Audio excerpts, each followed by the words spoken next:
Finalmente, hace poco se introdujo este nuevo concepto de CARS, que es un síndrome de inmunosupresión con síndrome de respuesta antiinflamatoria compensada, que básicamente este CARS se mueve entre la bacteremia y el shock séptico. Es importante la condición. Eso básicamente, entonces, a manera introductoria, básicamente se solapa la definición de todos estos conceptos. Esta foto la tengo repetidamente porque acá es claro el famoso halo tóxico que se ve en los pacientes y que muchas veces somos muy contentos diciendo halo tóxico, cuando realmente a veces simplemente es una gingivitis lo que está asociado o un cambio asociado más a la hemodinámica propia del paciente. Pero acá es claro que ahorita hay otra imagen en la que está como tal esa condición. Está como muy sensible. Vamos a hablar del siguiente punto, los factores de riesgo, y lo vamos a dividir en neonatos y en animales adultos. En neonatos, estos son los tres principales factores de riesgo que se han utilizado en varios estudios. De hecho, un estudio muy bonito realizado aquí en Colombia, en Bogotá, por la doctora Susana Franco y el doctor Olin Poliver, que determinaron todos esos factores de riesgo. Falla la transferencia de inmunidad pasiva es el primero. Yo creo que en un curso de medicina interna, en neonatología, esta es de las principales patologías que aparecen, en donde no hay una absorción. Sabemos que los potros deben absorber desde el calostro las inmunoglobulinas para los primeros 4 o 5 meses de vida. Ingreso del microorganismo por el intestino permeable las primeras 24 horas. ¿Y por qué tiene que estar permeable el intestino de los potros las primeras 24 horas? Pues precisamente para favorecer la absorción de inmunoglobulinas, pero no solo lastimosamente se absorben inmunoglobulinas, sino también microorganismos que pueden generar sepsis o bacterias. Ombligo, piel o mucosas lesionadas y malas prácticas higiénicas. Todos sabemos que en muchos criaderos nos hace esa condición, entonces hay que intervenir. La epidemiología clínica es muy bonita y me he enamorado mucho de ella, porque si usted conoce epidemiología sabe cómo y dónde intervenir. Entonces falla la transferencia de inmunidad pasiva. ¿Cómo puedo intervenir? Pues ese potro que nació, que ya mamó calostro, que ya pasaron 12 o 24 horas, voy a medir la cantidad de inmunoglobulina G que hay en la sangre de ese paciente. Y pues si hay una falla parcial de esa transferencia, pues intervengo, ¿cierto? Hago una transferencia de plasma. Evaluar entonces como tal un examen clínico general del potro recién nacido, esté enfermo, tenga síntomas o no, también me van a ayudar a intervenir en este proceso, y curación de ombligo como tal, y mejorar las malas prácticas higiénicas que estén en los criaderos. Porque uno podría pensar, no, en ese criadero se enferman mucho, muy bueno, me llaman mucho, pero no, ese es su reto, que no lo llamen tanto de ese criadero, ¿cierto? Que no se le mueran los pacientes. Y si no prevengo, pues ahorita que está Game of Thrones en la ahí está, entonces vamos a dejar aniquilados, porque van a conseguir un veterinario que sí pueda controlar o que sí pueda prevenir la muerte de potros. Y si no prevengo, entonces ahí está el potro listo para asumir una bacteria. Aquí tenemos dos grupos de bacterias, gram negativas y gram positivas, que pueden hacer esta condición. E. coli en todo, ¿cierto? Desde medicina de aves, pollos, cerdos, alpacas, de todo. Klebsiella pneumoniae y salmonella. Dentro de los gram positivos, Enterococcus es el más común, Streptococcus y Staphylococcus, ¿cierto? Pues esa condición se puede dar. Luego tenemos también que se desarrollan neumonías, diseminación hematógena desde otro moco, por ejemplo el ombligo, o secundaria broncoaspiración. Piensen en un potro DANI, en un potro con síndrome de malajuste neonatal, en donde no está bien desarrollado su reflejo de dilución y en donde fácilmente la leche va a empujar bacterias dentro del tracto respiratorio, leche, calorcito, inmunosupresión, no ha mamado calostro adecuadamente, ahí está todo listo para que se desarrolle como tal la neumonía. Y vamos a tener membranas mucosas como tal, como estas las que tenemos acá, o este tipo de sintomatología clínica. Ahí está, pero más disparado que yo. Enterocolitis, y eso ya es mucho decir. La enterocolitis puede ser otra condición relacionada con pérdida de la integridad de la mucosa, que es diferente. Esa pérdida de integridad de la mucosa va a favorecer la absorción de microorganismos. Estos son los principales asociados: Clostridium perfringens tipo A y C, más el A que el C, Clostridium difficile y Salmonella. Otra consecuencia, onfalitis o onfaloflebitis. Ustedes pueden observar acá este ombligo, que además está permeable. Otra consecuencia sería el uraco persistente por falta de cicatrización o de cierre de esa estructura. Causa menos frecuente que el ingreso de bacterias por el tracto gastrointestinal, y E. coli asciende por ahí. Ya sabemos que la E. coli está en el medio, en la materia fecal, y asciende rápidamente. Y finalmente la meningoencefalitis, diseminación dialmatógena, formación de sesos, y muchos pacientes ya llegan con síntomas neurológicos a consulta o a las clínicas como tal. Esa era hasta lo que sigue, ¿sí? Bueno, ahora en adultos. En adultos hay básicamente 3 patologías que me pueden conducir a CIRS, que son enfermedades gastrointestinales, sea estrangulantes isquémica, por pérdida de la integridad de la mucosa y especies reactivas del oxígeno, ahorita vamos a ver cómo se da esa condición, o por inflamación, infección, como peritonitis, Clostridium perfringens difficile. Ojo que este Clostridium difficile va a estar más asociado al uso de antibióticos, es decir, a una disbacteriosis dentro del microbioma intestinal. Salmonella y coronavirus, aquí podemos ver pues, pacientes con problemas de diarrea. Bastante acoso. Otro, aparte del tracto digestivo, sería la neumonía o pleuroneumonía. Más común en caballos que la neumonía es la pleuroneumonía, y ya el doctor Tomás Vázquez habló bastante de esta condición. Bacterias aerobias o anaerobias que puedan conducir a esto: Streptococcus, Pasteurella, E. coli, Enterobacter, Bacteroides, Clostridium, Provetela dentro de los anaerobios. Por supuesto, el pronóstico de cuando se trata de una infección por anaerobios es mucho peor que cuando se trata con aerobios, es más fácil combatir los aerobios.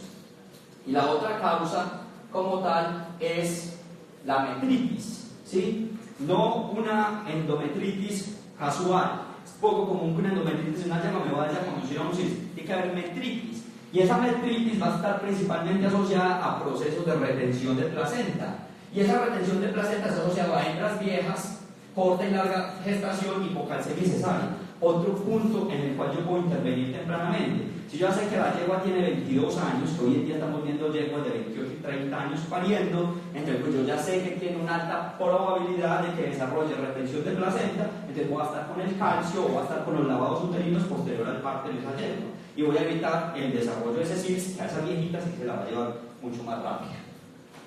La Taylorella epigenitalis es la primera causa de metritis, pero esa no va a ser causante de sepsis o de CIRS como tal.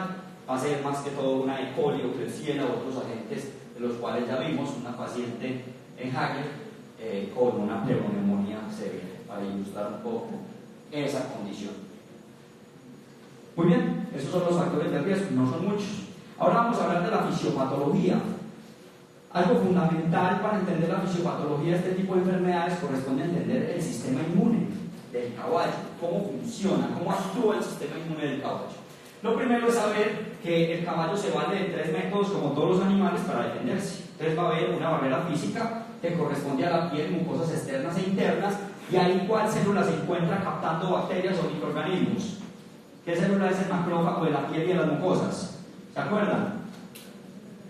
Empieza por den y termina en dendrítica. Las células dendríticas. Está la parte innata, que es una inicial rápida, las inmunoglobulinas, cuando mama el calostro, el potro, entonces adquiere esa condición, y luego está la adquirida, que es específica y va a tener memoria, y aquí está todo el componente celular. ¿Cómo va a ser esa primera barrera, esa defensa física de estos dos pacientes? ¿Va a estar alterada o no va a estar alterada? Va a ser mucho más fácil que uno de estos pacientes entre en un cuadro de CIRS o de sepsis primero que un paciente que tiene esa primera capa completamente sana. Entonces vamos previniendo toda esa condición, o preveemos que se pueda desarrollar como tal este tipo de condiciones. De hecho, está determinado que los potros tienen un menor desarrollo de células dendríticas comparado con los adultos. Este es un estudio, como se dice, acaba de sacar del horno de principio de abril de 2019. Pues ya sabemos, y entonces ese paciente con una lesión dermatológica pues probablemente va a desarrollar, no tiene una manera de defenderse contra microorganismos externos. No me voy a profundizar en diferenciar entre la respuesta innata y la adaptativa, pero ya sabemos que son muchas las diferencias que hay, ¿sí?, entre una y otra, y el tiempo que se va a dar para la aparición o el desarrollo de cada una de ellas. Igual acá están las células del sistema inmune. Aquí están las células dendríticas, y se llaman así porque tienen como deditos para captar como tal las bacterias que se encuentren, y tienen la misma función de los macrófagos, se originan desde los monocitos y toda esa parte inmunológica que ustedes ya conocen. Hablemos de otros conceptos importantes. proteínas de la fase aguda, otra vez doctora Viviana, Camilo también la va a mencionar, citoquinas y complemento. ¿Cómo se llamará esa célula que está ahí? ¿Una célula qué? Las paticas. Dendrítica. Y mire cómo está captando microorganismos. Y apenas esa célula dendrítica reconoce esos microorganismos, entonces va a liberar estas sustancias. Interleuquina B1, factor de necrosis tumoral alfa, son los dos más importantes, pero también interleuquina 6. Y esa se va a ir al hipotálamo y va a hacer que el set point del hipotálamo se active y va a haber fiebre, y uno de los puntos por los cuales se van a empezar a desarrollar signos clínicos en estos pacientes. La interleuquina 1, respuesta a las infecciones al trauma, aumenta la producción de otras citoquinas, por eso es muy importante. Y la interleuquina 6 va a hacer que se incrementen las proteínas de la fase aguda de la inflamación, pero por supuesto las proteínas positivas, las que se aumentan en inflamación, porque hay unas negativas que disminuyen, como la albúmina, pero las positivas son fibrinógeno y amiloide sérico tipo A.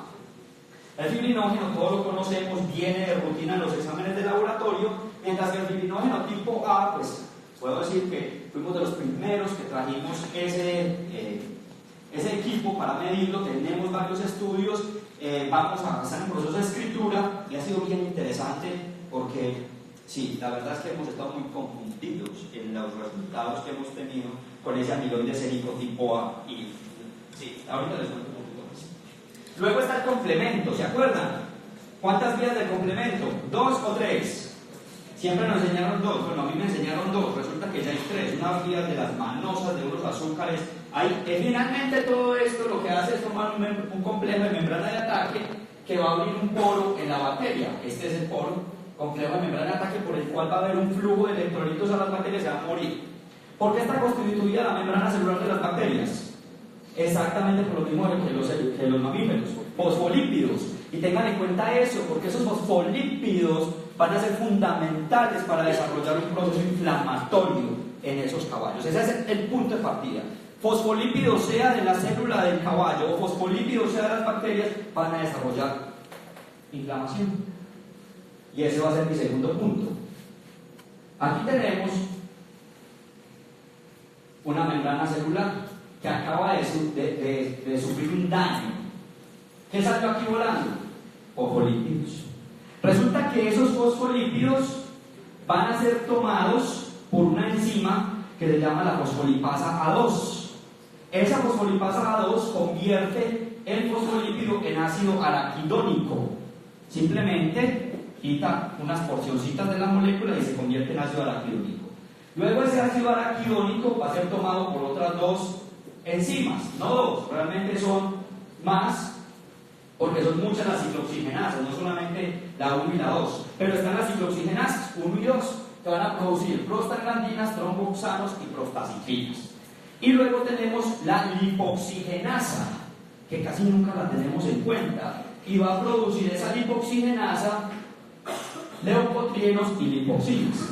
Ahorita el doctor Cárdenas me decía, ¿vas a decir que el fluoxetilmerlubin no es un antiendotóxico? Y yo, sí. ¿Y es por qué? Porque el fluoxetilmerlubin bloquea las ciclooxigenasas y no las lipoxigenasas. O sea que el proceso inflamatorio se va a seguir dando por otra vía, por supuesto en una menor escala. Hoy en día se está hablando de AINES duales, que son capaces de bloquear las ciclooxigenasas y las lipoxigenasas. Uno de ellos se llama la tepoxalina y ya se está utilizando en Norteamérica en caballos. Esto es básicamente lo mismo, sino que con más moléculas y la condición química y bioquímica de cada una de las estructuras. Después entonces de que se da ese proceso inflamatorio, se liberan las interleuquinas, dijimos que la 1 beta iba a llamar a otras, y entre eso también hace el reclutamiento de ¿quién? De macrófagos, en donde es importante conocer estas proteínas. Realmente yo no sé si tanta investigación, y lo digo de la manera, uno ya ve información, y muy poco de lo que se avanza en lo que hay que hacer, pero así tiene que ser. Ese es nuestro compromiso como médicos, todos los días estarnos actualizando y conocer más de esa condición, las selectinas, y entonces hay investigación y fármacos que bloqueen las selectinas, porque si bloquea la selectina entonces no va a haber unión del neutrófilo, si no hay unión del neutrófilo no va a poder ir al sitio de infección, no va a estallar el neutrófilo y no va a dañar el tejido. En eso está básicamente la investigación. Otro componente importante es el famoso lipopolisacárido o endotoxina. ¿Que la tienen qué tipo de bacterias? Las gram negativas.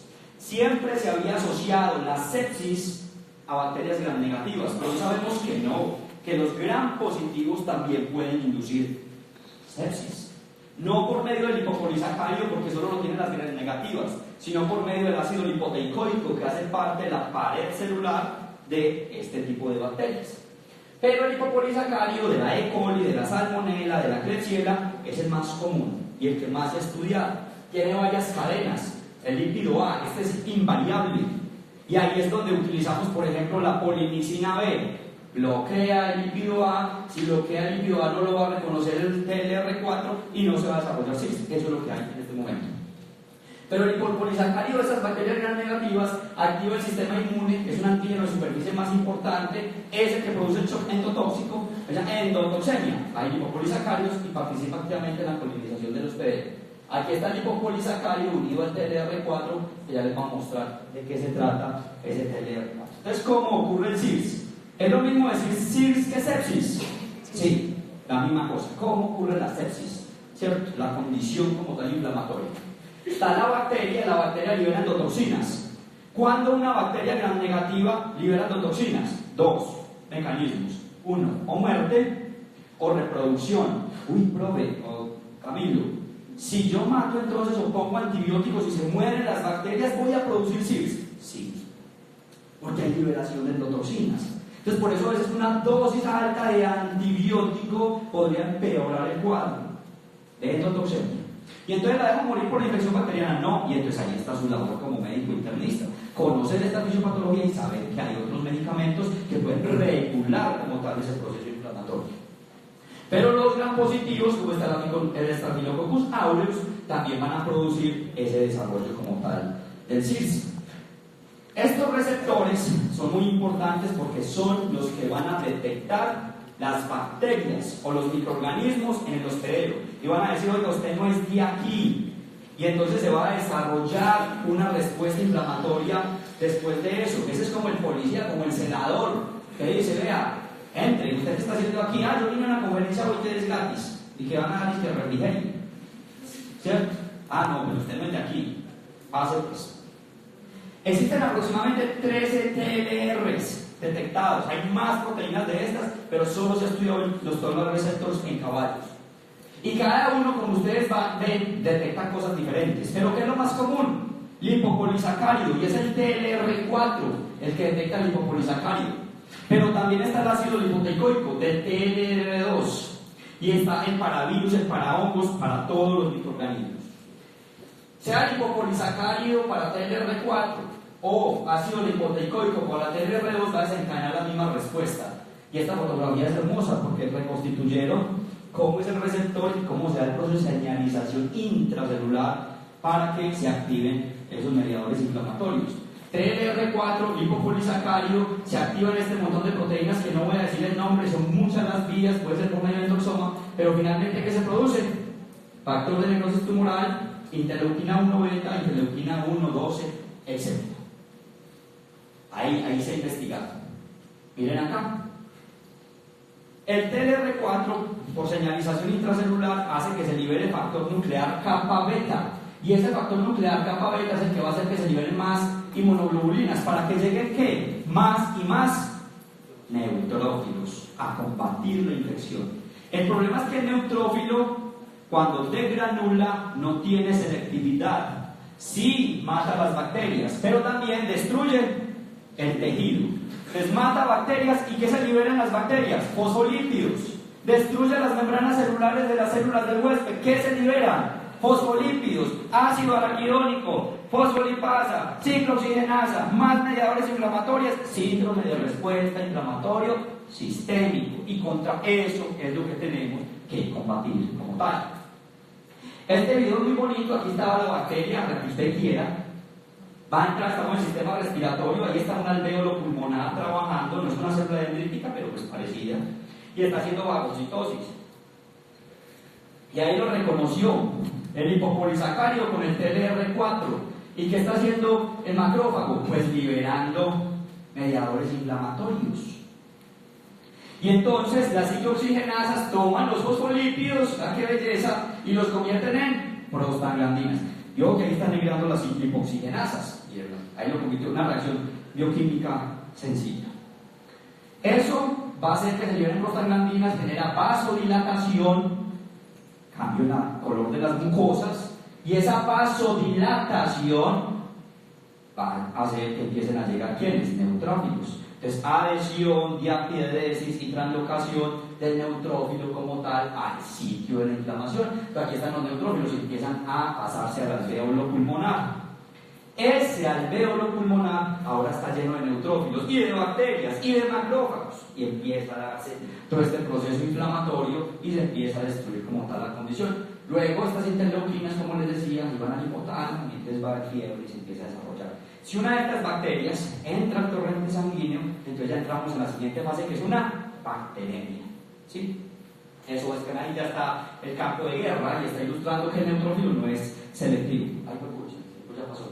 Bueno, las citoquinas básicamente van a hacer que se desarrolle coagulación intravascular diseminada, que es uno de los puntos en los cuales termina la fisiopatología de esta condición. Entonces, las citoquinas básicamente lo que van a hacer es generar un defecto en la vía de la coagulación, haciendo que se den trombosis de los vasos pequeños. ¿Qué pasa si hay trombosis e isquemia en los órganos? Una falla multiorgánica, ¿cierto? Entonces ya no solo va a ser un órgano afectado, sino muchos de los órganos afectados. Ojo a esto, hay una coagulación intravascular diseminada, pero los pacientes terminan muriendo sangrando. ¿Por qué? Porque se consumen los factores de coagulación y entonces ya empieza a haber liberación. Pero otro factor a intervenir, si sé que hay coagulación dentro de todos los vasos sanguíneos, entonces es cuando viene el uso de la heparina, pero no la heparina normal. Ya se sabe que la heparina sódica tiene efectos deleterios en el paciente. Habría que utilizar heparina de bajo peso molecular, que en el mercado la conocemos como enoxaparina. Otro aspecto fundamental es la isquemia y la reperfusión. La isquemia y la reperfusión no produce CIRS ni septicemia. Lo que hace es predisponer al desarrollo de CIRS o septicemia porque se destruyen las membranas mucosas y entonces se da absorción de bacterias. Este es un caso en el cual torsió volvulo de ciego, está operando el doctor Hernando González, y pues pueden ver la condición como tal de ese tejido. Y aquí las diferentes patologías que pueden producir esta condición en el animal. Más lesiones isquémico-estrangulantes. ¿Y qué pasa? La isquemia y la reperfusión. Con isquemia hay un daño parcial de la célula, pero en la reperfusión, que es la llegada de radicales libres, hay un daño total como tal de esa célula del enterocito en este caso, y por supuesto se van a absorber bacterias. Signos clínicos son rápidos porque son muy específicos. Puede haber falla renal, falla hepática, falla cardíaca, y uno de los más comunes es la laminitis. Y otro punto a intervenir, venga, si usted sabe que su paciente está pasando por un proceso infeccioso, prevenga la laminitis. En la fase prodórmica, la laminitis es donde más se puede intervenir y se hace utilizando como tal crioterapia, hielo. Lo demostró el doctor Christopher Pollitt, es el único trabajo, es el único tratamiento realmente probado que determina. Luego lo corroboró el doctor Bella en Ohio State. Entonces es fundamental, hay que intervenir. Si tiene una yegua con retención de placenta, métala en hielo 72 horas seguidas, sí, no pasa nada, va a prevenir laminitis. Otra mucosa pues bastante típica, y esta sí que es típica del paciente con estas condiciones, ¿cierto? De septicemia, de bacteremia, de que se va a morir. Sistema respiratorio, van a haber complicaciones. Sistema cardiovascular, van a haber complicaciones. Sistema renal, hipoperfusión, microtrombos, el riñón empieza a sufrir. Mira esta foto de este paciente, retención de fluidos, estaba toda, mire la cantidad de noticias colgados para llegar a mantenerle una tasa de filtración glomerular adecuada. Bueno, no lo hace, ¿cierto? Asociado a esta condición, sistema gastrointestinal también se ve afectado. Y un estado hipermetabólico también. Acuérdense que nuestro caballito criollo colombiano es un pony, tiene genes para desarrollar estos estados hipermetabólicos, y el tejido adiposo es un sistema endocrino. Ahí se producen adipoquinas que mantienen al caballo en un estado proinflamatorio, siempre lo está. Bueno, esos son los signos clínicos. Aquí en las cortesías del doctor Olimpo Oliver, mire cómo mueren los caballos desangrados de otras mucosas bien trágicas.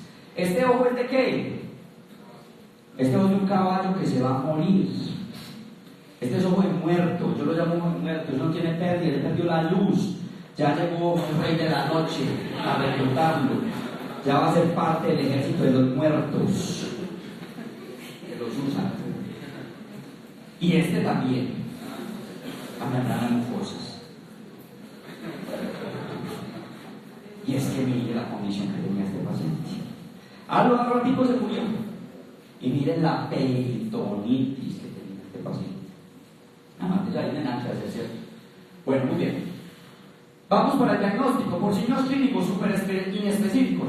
Aquí lo clave es el hemocultivo. ¿Cuál es el problema del hemocultivo, doctora? Tiempo. El tiempo, el método de toma, y hay unos estudios que dicen que no se debe tomar menos diferentes para que tenga. En Colombia es muy poquito el que ha podido aislar bacterias de la sangre. Por otra cosa muy importante, el medio. Hay medio para gram positivos y medio para gram negativos.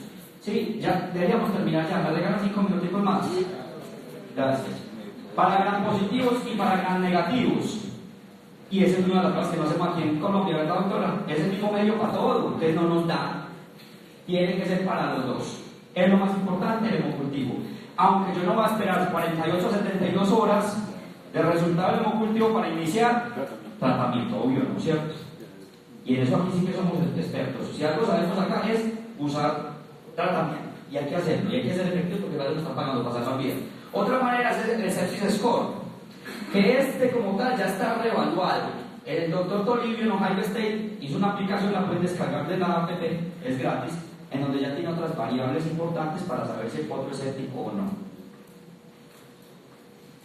Biomarcadores, amiloide sérico tipo A, la verdad es que sí ayuda y se aumenta muchísimo cuando hay infección, muchísimo, 2000, 2500, pero cuando hay mayor a 50 ya hay inflamación, pero cuando hay infección se aumenta muchísimo. Eso es lo único que hemos podido observar. Y cuando hago una terapéutica que medio funciona, empieza a disminuir, pero no es tan rápido como nos lo vendieron la idea o como lo que leímos. Quién sabe, después que lo estamos haciendo mal. No creo, porque hemos seguido las instrucciones. Otras proteínas más nuevas que se han estado, no nuevas porque siempre han existido, pero que ahora se están midiendo, es la adenomodulina y procalcitonina y CD14 soluble. Aquí está el equipito de amiloide sérico A, él se pone rojito, naranja o verde, dependiendo de si está muy grave el paciente, se va a morir o no. Otros mediadores del doctor Slovis, Toribio, también midieron adrenocorticotropina, vasopresina y ACTH, que es la misma adrenocorticotropina, para determinar la enfermedad. Los potros que se van a morir tienen ACTH muy elevada, estrés, ¿cierto? Están extremadamente estresados. Y eso es hipotetizado, ¿cierto? Ya están los signos clínicos y diagnóstico. Tratamiento, ya vamos a terminar. Este es muy bonito porque dice que debería yo iniciar con una terapéutica y cuál sería mi potro que yo sospeche septicemia o bacteremia sepsis. Por supuesto que sí. Hicieron un estudio bastante largo en muchos pacientes y la mejor combinación que evitó la muerte de pacientes, también en 2019, fresquecito, fue la combinación de amicacina con ampicilina. Que mire que nosotros acá en el medio no hemos utilizado mucho ampicilina sulfatán, fue la mejor. Pueden descargar el paper, leerlo y ayudó bastante en la administración. Y es que la ampicilina es un beta-lactámico. Por lo general los beta-lactámicos van contra gram positivos, pero la ampicilina tiene un grupo amino y ese grupo amino hace que sea permeable en los gram negativos, entonces tiene, digamos, un amplio espectro de acción. Las dos bacterias es diferente usar un antibiótico para gram positivo y gram negativo. Como no sé qué bacteria es la que tiene mi potro, entonces debo utilizar un antibiótico de amplio espectro o hacer una combinación. En este caso, la amicacina es para gram negativos, la ampicilina gram positivos y algo gram negativo, entonces cubro al paciente como tal. ¿Cuál es el problema? Riñón. Por eso rápidamente debería tener resultados de laboratorio para saber qué antibiótico se puede utilizar en ese paciente. Otras medidas serían, por ejemplo, el plasma hiperinmune. Acá en Colombia no tenemos plasma hiperinmune, pero utilizamos plasma de otros pacientes o de otros caballos que estén, ojalá en infusión continua, para favorecer las condiciones como tal de la fluidoterapia. A veces es necesaria solución salina hipertónica o el que tenemos aquí, el coloide, que sería el telofuscine, ojalá hacerlo en infusiones continuas. De los AINES hay muchos, algo que Para actualizar, el meloxicam tiene menos efecto contra la ciclooxigenasa 1, o sea que en potros sería mejor utilizarlo y es la recomendación que actualmente se está haciendo. Meloxicam en potros y flunicina y lumin en caballos adultos, y tenemos acá de Eurofi, nada pues, de marcas comerciales, pero son antiendotóxicos. Polimicina B, que ya sabemos que bloquea la fracción A del fosfolípido del lipopolisacárido, TMCO, que es más bien un atrapante de radicales libres, pero no lo echamos para todo. Y Finadin, que como dijo el doctor, pero lo que la quería aclarar, no es antiendotóxico, simplemente es antiinflamatorio. Pero finalmente, ¿qué produce una endotoxemia? Un proceso inflamatorio que llega a otro inflamatorio, y por eso digamos que lo metemos ahí a una dosis más bajita, de 0.25 miligramos por kilo, eso lo viene. También hemos utilizado otros aspectos como por ejemplo carbón activado, eso no es antiendotóxico, simplemente absorbe toxinas y puede ayudar a mejorar al paciente como tal. Hay otros antiinflamatorios que se están utilizando, como el Rolipran, el etilpiruvato, cosas raras, pero esta no es rara, citromicina, de hecho lo utilizamos bastante en los potros con enfermedades respiratorias. La citromicina tiene efectos antiinflamatorios que regulan el proceso inflamatorio con la llegada de neutrófilos y los cluster differentiation. Es importante esa condición, y también la metformina, que lo hemos utilizado para pacientes con síndrome metabólico, tienen ese efecto controlado. Lo que decíamos, la meningitis, importante la crioterapia en la fase prodrómica. Que sí, que ya voy a terminar. Para la coagulación intravascular diseminada ya hablamos de esto, heparina de bajo peso molecular. El doctor Hernando también lo mencionó en la mañana, pero para otro fin. Aquí hay que usar una dosis alta cada 24 horas subcutánea, y en potros un poco más alta por el metabolismo rápido que tiene, lo que está reportado. Y el riñón, usted escoge cuál de estas infusiones. Nosotros básicamente tenemos fácil la dobutamina, hacemos la infusión continua para evitar injuria renal aguda en los pacientes. De resto, soporte, ¿cierto? La lechita en los potricos, proteger el estómago, miren la cantidad de fármacos que estamos administrando, cuidado de mamá o de soporte como tal. Quería invitarlos pues a que asistamos, a los que puedan, a este evento. Va a ser ahorita en Phoenix, Arizona, es de la American College Veterinary Internal Medicine. Varios colegas van a hacer presentaciones y pues sería interesante. Básicamente reúnen 4.000 veterinarios solo en medicina interna